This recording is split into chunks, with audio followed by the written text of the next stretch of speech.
산정교회 담임 목사라는 귀한 사명을 주신 하나님께 감사드립니다. 부족하고 연약하지만 또 하나님 의지하고 믿음으로 또 나아가겠습니다.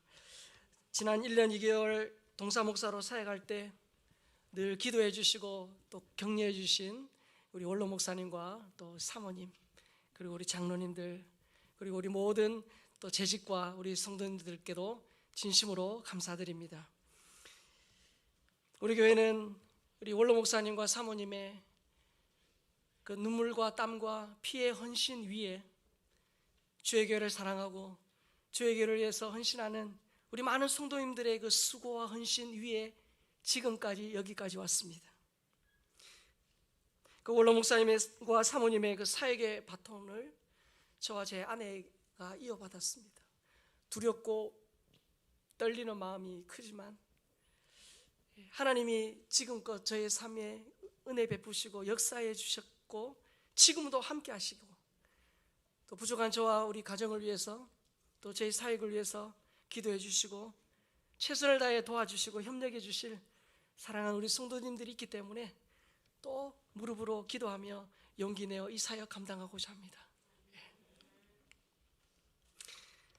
최선을 다해 섬기겠습니다. 부족하지만 또 여러분들이 정말 이 땅에 주의 자녀로서 신앙생활 하는데 행복하고 감사하고 은혜가 넘칠 수 있도록 목사로서 하나님이 제게 주신 그 일에 최선을 다해서 나아가도록 하겠습니다. 우리 모두가 다 주의 영광을 위하여 하나님의 이름을 위하여 귀하게 쓰임받는 그런 축복이 있는 저와 우리 교회가 될 수 있기를 주님의 이름으로 축복합니다. 아멘. 우리가 읽은 고린도전서 15장, 우리가 잘 알다시피 그리스도의 부활을 다루는 부활장입니다. 자, 부활은 초대교회의 핵심 메시지죠.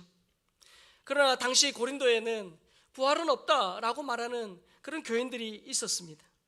그래서 사도 바울은 이 몸의 부활을 부인하는 그들을 위해서 그리스도의 부활은 역사적 사실이다라는 것을 두 가지 측면에서 증명을 하고 있어요. 첫 번째는 뭐냐? 이 그리스도의 부활은 초대교회 그때 그 당시에 있었던 그런 예언이 아니고 이미 구약 성경에서부터 하나님이 성경에 기록하여 그 예언의 성취로 일어난 역사적 사실이다라는 것입니다. 또 하나는 뭐냐? 그리스도의 부활은 성경의 어떤 이 예언뿐만 아니라 많은 사람들, 주님이 부활하셨음에 대하여 많은 목격자들에 의하여 증명된 역사적 사실이다라는 것이 바울의 주장입니다. 여러분, 그리스도의 부활이 왜 중요합니까? 그리스도의 부활, 그리스도는 잠자는 자들의 첫 열매가 되셨어요. 여러분, 가을에 첫 열매가 맺혔다는 것은 그 이후로 계속해서 열매가 있다는 것을 의미합니다. 예수님이 그리스도의 부활로, 하나님의 부활로 부활하셨다는 것은 예수 믿고 죽은 자들을 또한 예수님처럼 부활한다, 부활의 열매로 다시금 하나님이 불러주신다라는 것을 의미합니다. 그래서 그 역사적 사실, 이 부활을 증거하는 그 증거가 고린도서 15장이죠.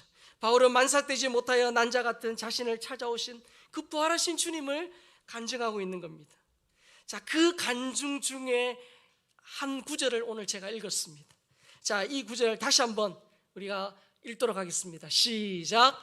그러나 내가 나된 것은 하나님의 은혜로 된 것이니 내게 주신 그의 은혜가 헛되지 아니하여 내가 모든 사도보다 더 많이 수고하였으나 내가 한 것이 아니요 오직 나와 함께 하신 하나님의 은혜로라. 아멘. 담임 목사로 처음 어떤 말씀을 전할까 하나님 앞에 기도하면서 하나님이 물었습니다. 그때 하나님이 제게 주신 그런 마음은 지금껏 제가 붙들고 사야겠던, 그리고 앞으로 제가 붙들고 사역하고 살아가야 될 그 말씀을 전하면 좋겠다, 그런 생각을 주셨어요. 오늘 이 말씀은 제가 사역의 좌우명처럼 붙들고 있는 말씀이에요. 목사로서 내가 어떻게 살아야 될 것인가 라는 저의 이 목사의 삶을 이끌어가는 말씀 중에 하나입니다. 저는 이 짧은 한 구절 속에서 사도 바울의 일생을 요약할 수 있는 두 단어를 발견했습니다. 하나는 뭡니까? 하나님의 은혜라는 거예요. 또 하나는 뭡니까? 수고라는 단어입니다. 지금껏 저는 이 하나님의 은혜라는 한 축과 수고라는 한 축, 이 두 축을 붙들고 살았습니다. 여러분, 하나님의 은혜가 뭡니까? 하나님의 은혜가 뭡니까? 바울은 14권의 서신을 썼는데요, 서신의 처음과 끝에 항상 빠지지 않고 나오는 단어가 하나님의 은혜, 그리스도의 은혜, 주의 은혜라는 말이에요. 내가 열심히 직장 가서 일해서 받는 것은 은혜가 아니죠. 그것은 대가고 임금입니다. 또 어떤 사람이 운동 경기를 열심히 합니다. 그래서 시합에서 경쟁자를 이겼습니다. 뭐라고 하죠? 우승이라고 합니다. 그리고 어떤 사람이 오랫동안 사회 봉사를 합니다. 좋은 일을 많이 했어요. 그래서 그 공로를 인정받아 사람들로부터 명예를 얻는 것, 그것을 상이라고 표현할 수 있겠죠. 자, 그런데 돈을 벌 능력도 없습니다. 우승할 힘도 없어요. 상을 받을 만한 자격도 없습니다. 자격이 없는 사람이 대가를 받고 명예를 얻고 상을 받는 것, 그게 바로 은혜입니다. 아무 공로 없이 주어지는 하나님의 은총이 은혜라는 거예요. 그래서 사도 바울은 늘 이 하나님의 은혜, 주의 은혜, 그리스도의 은혜를 사모하고 기도하고 하나님 앞에 간구했던 것입니다. 여러분, 인간 사이에는 통용되는 법칙이 하나 있습니다. 기브 앤 테이크죠. 기브 앤 테이크입니다. 이게 잘 안 되면 주위에 사람들이 없어져요. 기브 앤 테이크가 인간관계의 법칙이라면 은총은 뭡니까? 기브 앤 기브입니다. 주시고 또 주시는 거예요.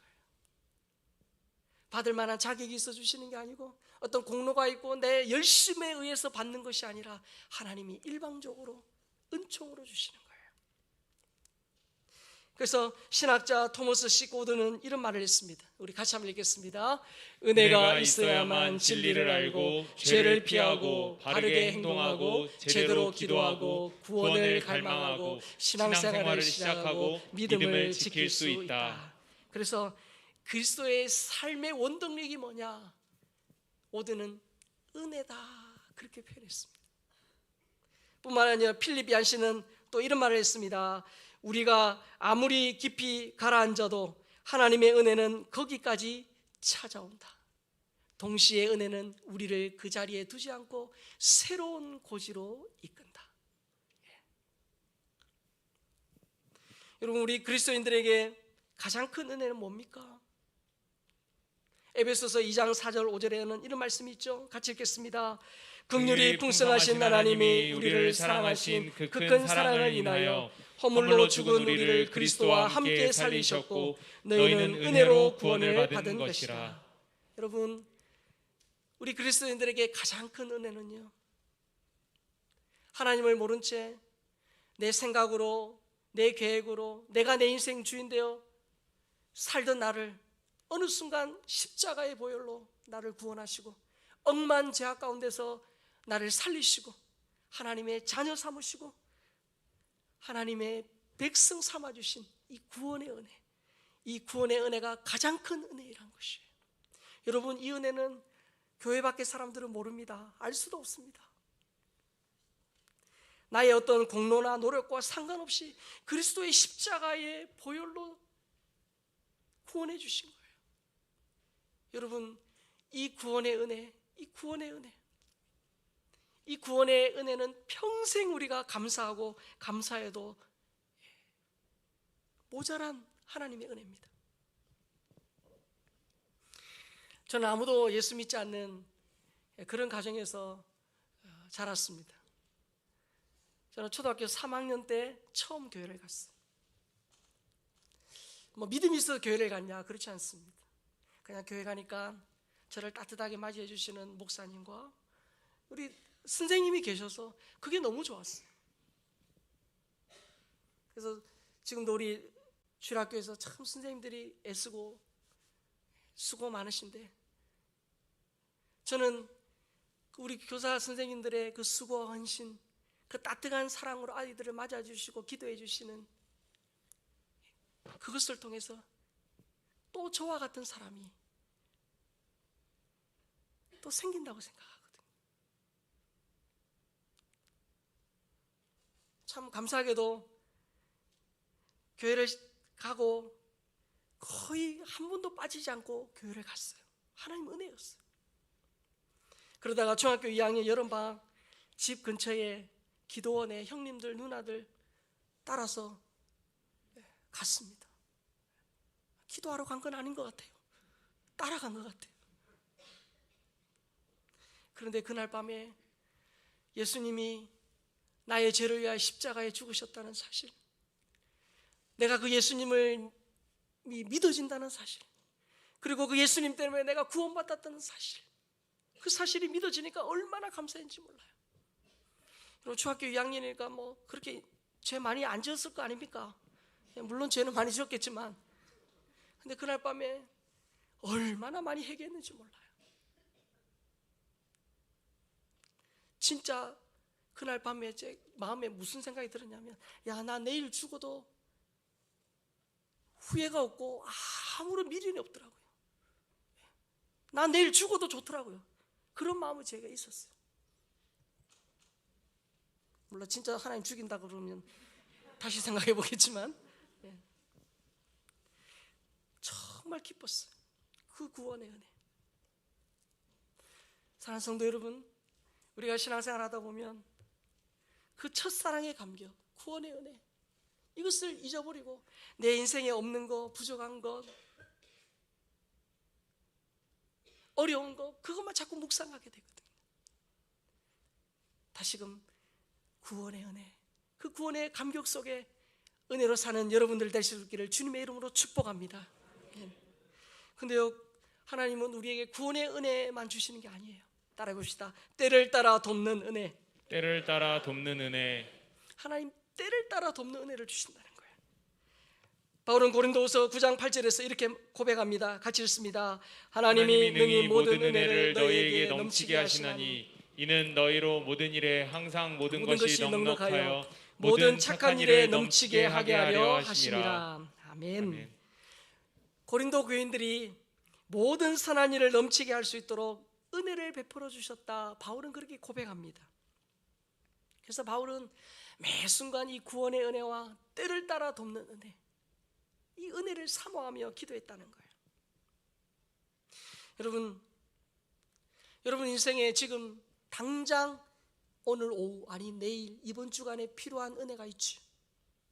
여러분 자녀들에게, 가정에, 여러분들 하시는 일에 하나님의 그 타이밍에 맞는 필요 적절한 은혜가 있죠.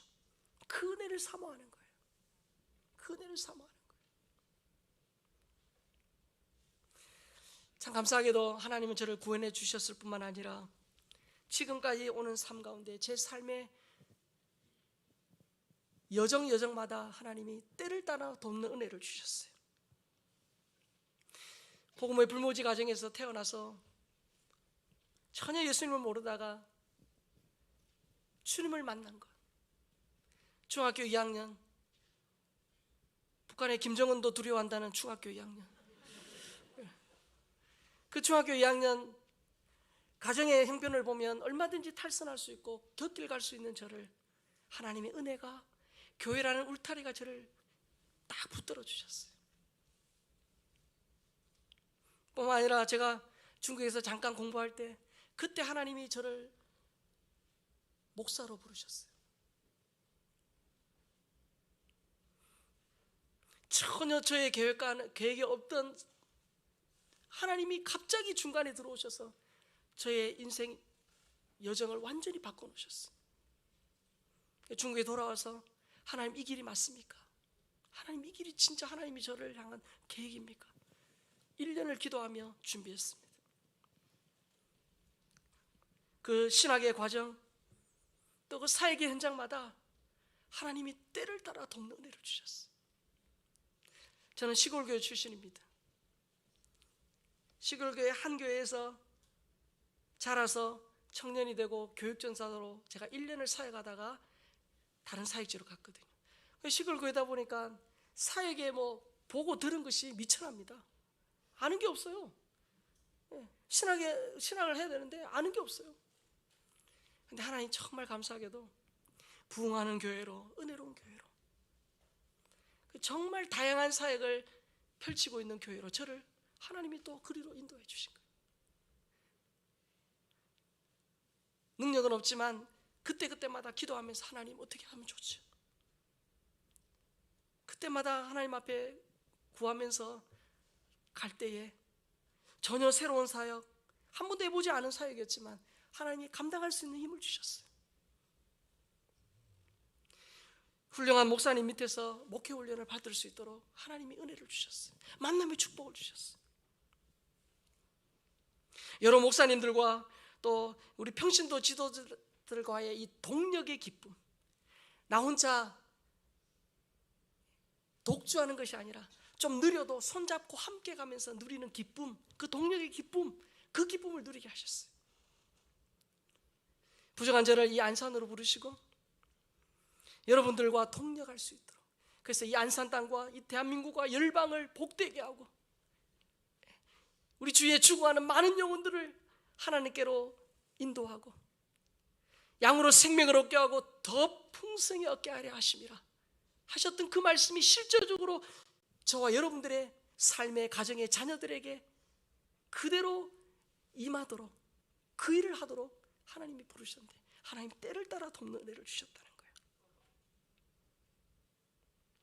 여러분, 내 경험, 내 지식, 내 노력 필요합니다. 그러나 그것만으로 안 돼요. 오늘 제가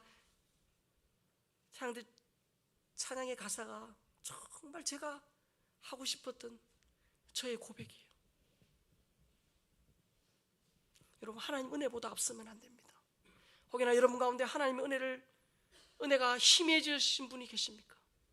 다시금 하나님 은혜를 회복하셔야 돼요. 우리 그리스도인에게 하나님 은혜 빼버리면 아무것도 아니에요.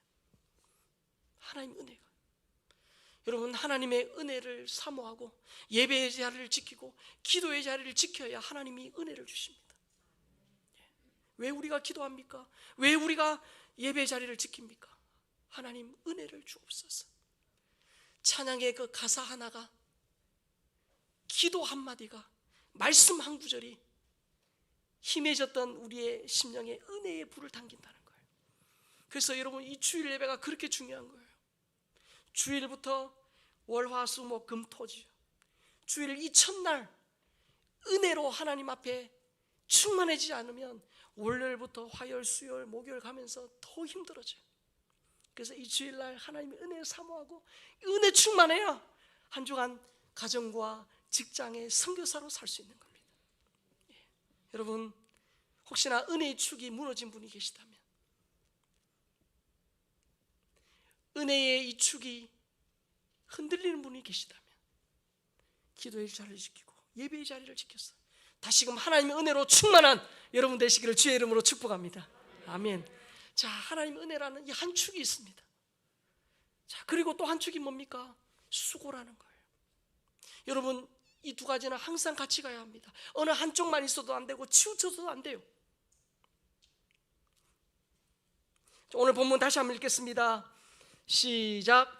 그러나 내가 나 된 것은 하나님의 은혜로 된 것이니 내게 주신 그의 은혜가 헛되지 아니하여 내가 모든 사도보다 더 많이 수고하였으나 내가 한 것이 아니요 오직 나와 함께 하신 하나님의 은혜로라. 여러분, 나를 억만 죄악 가운데서 구원해 주신 하나님의 그 은혜, 나를 위하여 몸 찢고 피 흘려 십자가에 죽으신 그 예수 그리스도의 은혜, 그 은혜가 감사한 사람은요, 필연적으로 어떻게 갑니까? 수고의 자리로 나아가는 거예요.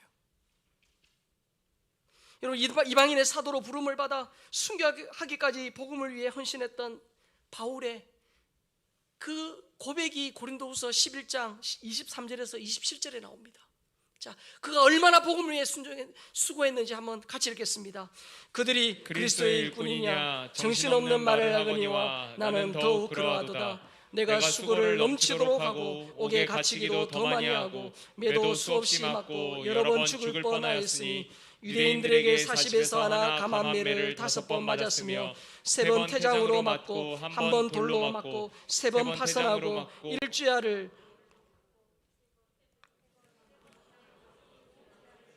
깊은 바다에서 지냈으며 여러 번 여행하면서 강의 위험과 위험과 강도의 위험과 동족의 위험과 이방인의 위험과 신의 위험과 광야의 위험과 바다의 위험과 거짓 형제 중의 위험을 당하고 또 수고하며 애쓰고 여러 번 자지 못하고 줄이며 목마르고 여러 번 굶고 춥고 헐벗었노라. 아멘. 여러분 읽기에도 벅차요. 근데 바울은 저것을 몸으로 실제적으로 경험했어요. 바울은 이방인의 사도로 부름받아 백화점씩 수고, 고난을 당했다는 거예요. 그러면서도 바울은 그의 마지막에 나 너무 힘들었노라, 나 진짜 죽을 뻔했노라 그러지 않았어요.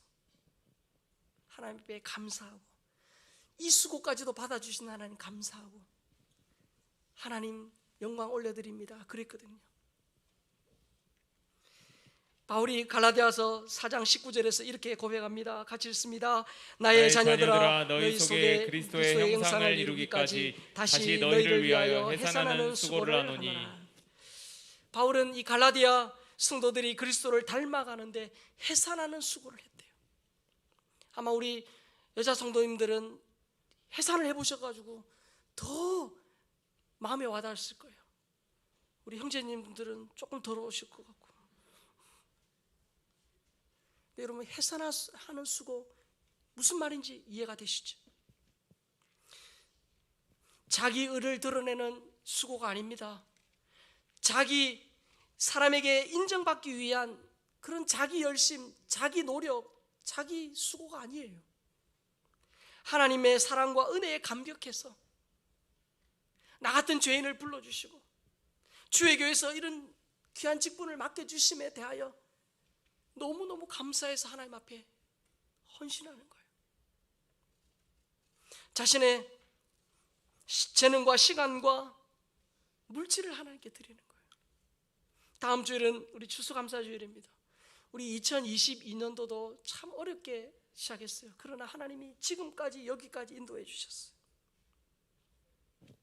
그 은혜에 감사해서 하나님이 내 생명을 주신 분에게 내 생명까지도 달라고 하면 기꺼이 드려야 하는데 하나님은 아직도 사명이 있어서 내 생명을 달라고 하지는 않으세요.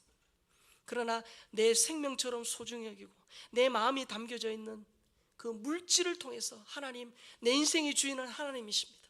그리고 내 삶의 여정에 지금까지 인도하신 분은 하나님이십니다. 내 노력과 내 수고와 내 열심이 아닌 하나님의 은혜였습니다 라고 고백하는 것이 추수감사주일이에요. 그 고백을 기록하고 그 고백에 내 시간과 재능과 물질 그것을 담아서 하나님 앞에 올려드리는 날이 추수감사주일이라는 거예요. 그렇게 할 때 하나님이 여러분들의 마음뿐만 아니라 물질, 여러분의 삶을 받으시고 여러분의 삶에 놀라운 일들을 이루실 줄 믿습니다. 아멘. 여러분 바울의 롤 모델이자 은혜와 수고의 완벽한 삶을 사셨던 분이 예수님이십니다. 예수님 새벽 미명에 일어나셨어요. 사실 그분은 기도가 필요 없으신 분이에요. 왜? 하나님이시니까. 그럼에도 불구하고 새벽에 아무 방해를 받지 않는 그 시간에 한적한 곳에 가셔서 하나님과의 이 기도로 말미암아 깊은 교제를 하셨다는 거예요. 우리 주님이 새벽 기도하셨으니까 낮에 피곤해서 주무셨을까요? 성경 제가 어디를 봐도 낮에 주무셨다는 얘기가 없더라고요. 오히려 이런 말을 있더라고요. 식사할 겨를이 없을 정도로 바쁘셨어요. 한 시간을 하루처럼 그렇게 집중해서 사셨어요. 더러운 귀신 들린 사람을 고치시고 각종 병든 사람들을 치료하셨어요. 무리를 향해 말씀을 전하시고 제자들을 훈련하셨습니다. 예수님도 복음을 위해 사람을 위해 얼마나 수고하셨느냐 그것을 잘 보여줍니다. 여러분 이 은혜와 수고 우리 그리스도인들에게 저와 여러분들에게 꼭 적용돼야 될 것입니다. 여러분 우리 자녀들이 공부합니다. 우리 고3 수험생들이 수능을 쳤고요. 또 우리 각종 시험을 치르는 우리 청년들이 있습니다. 여러분 어떻게 되겠습니까? 공부하는 학생도 어떻게 되겠어요? 지혜와 지식의 근본인 하나님, 그 하나님을 의지하는, 그 하나님 은혜를 의지하는. 여러분 시험 전날 긴장해서 잠 못 자면요, 다음날 컨디션이 좋지 않아 가지고 제 실력을 발휘할 수 없어요. 평소처럼 먹었는데 왜 그날을 체합니까? 그런 일들이 있다는 거예요. 그래서 하나님의 은혜, 내 삶에 하나님, 내 인생의 주인이 하나님이십니다 라고 고백하고, 지혜와 지식의 근본이 하나님이십니다, 하나님 저에게 지혜를 주시고 은혜를 주십시오 라고 기도하면서 어떻게 해야 돼요? 수고, 최선을 다해서 공부해야 돼요. 우리 사랑하는 자녀들 주일 예배 드리는 그 시간, 교회 안 다니는 친구는 그 시간도 공부하는 거예요. 물리적으로 게임이 안 돼요. 시간은 부족해요. 근데 하나님, 제가 최선을 다했습니다, 하나님 은혜 주옵소서. 한편으로는 지혜와 지식의 근본 되신 하나님을 의지하면서, 또 한편으로는 최선을 다해서 휴대폰 2G로 바꾸고요, 2G폰으로 바꾸고, 휴대폰 던져놓고 진짜 열심히 코피 나도록 공부해야 돼요. 제 아들한테 늘 하는 얘기인데 아멘을 안 해요. 지금도 아멘을 안 해요. 그래도 저는 끊임없이 얘기할 거예요. 사업하시는 분들은 어떻습니까? 여러분, 내가 열심히 최선을 다해도 IMF처럼 국가적인 어려움, 세계 경제공황, 이런 건 내가 어떻게 할 수가 없는 거예요. 그 사업의 현장에 변수가 얼마나 많습니까? 하나님 도와주십시오. 이 주인, 이 사업의 주인은 하나님이십니다. 하나님 도와주십시오. 은혜 주십시오. 붙들면서, 또 한편은 뭐예요? 그 분야에서 누가 와서 뭐라고 해도 조언해주고 A부터 Z까지 컨설팅 해줄 수 있을 정도로 그 분야의 최고가 되도록 노력하셔야 돼요. 목사님, 저는 어떻게 했습니까? 담임 목사라는 이 귀한 직분을 하나님 맡겨주셨는데 정말 두렵고 떨림으로, 하나님 주의 은혜 아니면 안 됩니다. 지금껏 하나님 은혜로 살았지만 또 담임 목사는 또 다르지 않습니까? 하나님 도와주십시오. 저 불쌍히 여겨주십시오. 그러면서도 어떻게 해요? 하나님 맡겨주신 양떼들, 또 제게 주신 사명, 그 일에 최선을 다하는 거예요. 하나님의 은혜와 수고.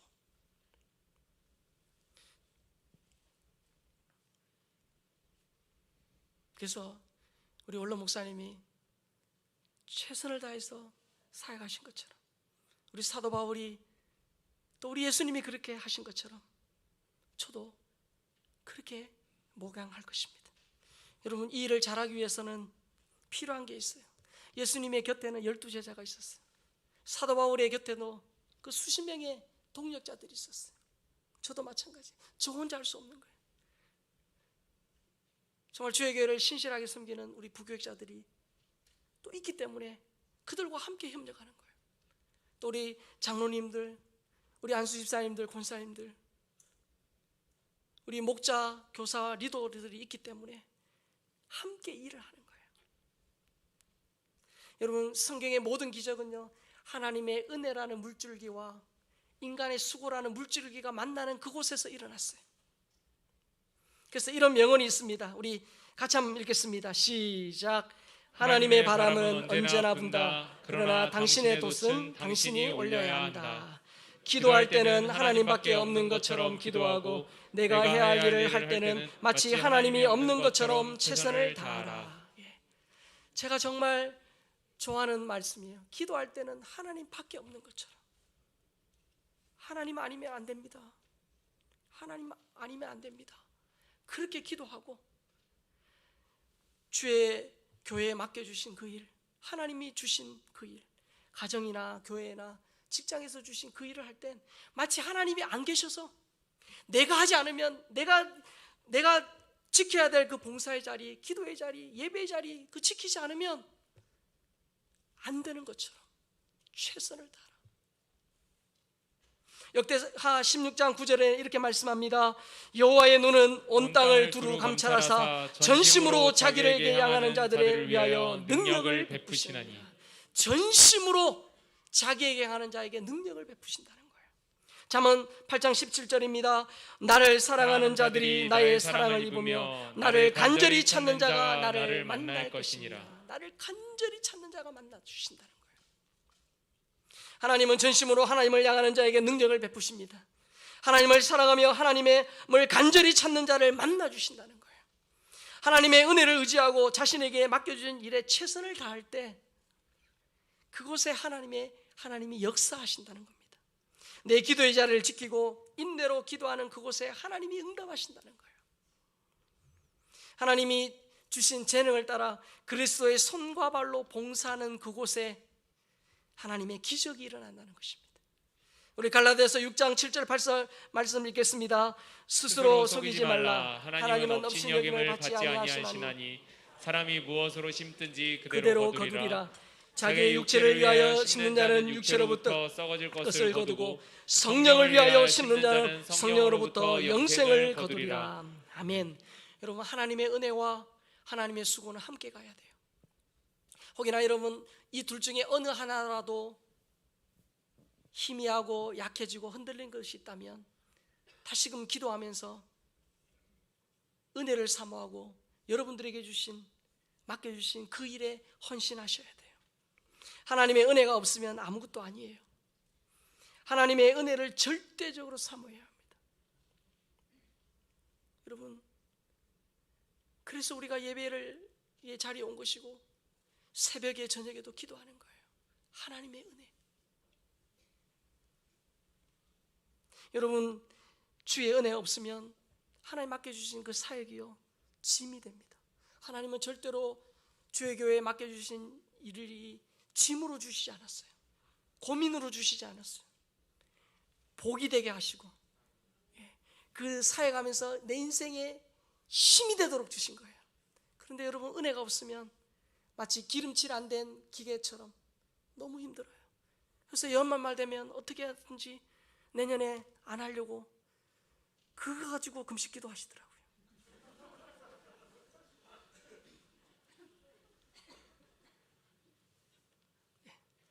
또한 여러분, 은혜 받은 사람은 반드시 내게 맡겨주신 수고의 자리로 가야 돼요. 은혜만 받으시면 안 돼요. 기도원에만 계시면 안 돼요. 기도원에서 은혜 받았으면 어떻게 해야 됩니까? 직장으로, 가정으로, 본교회로 가야 돼요. 주일날 우리가 예배로 은혜 받았으면 어떻게 해야 됩니까? 가정으로 가야 돼요. 가서 남편을, 자녀들을 잘 섬겨야 돼요. 직장에서 믿지 않는 자들에게 참 힘들고 어렵지만 세상의 빛과 소금으로 살아야 돼요. 그래서 그 일을 위해서 은혜가 필요한 거예요. 은혜가 필요하고 은혜 받으면 수고하고 또 수고하다 보면 어떻게 해요? 또 힘이 떨어지고 은혜가 또 고갈돼요. 그러면 또 어떻게 해요? 예배 자리에 와서 기도의 자리에서 또 은혜 사모하고 그래서 이것이 잘 돌아가야 돼요.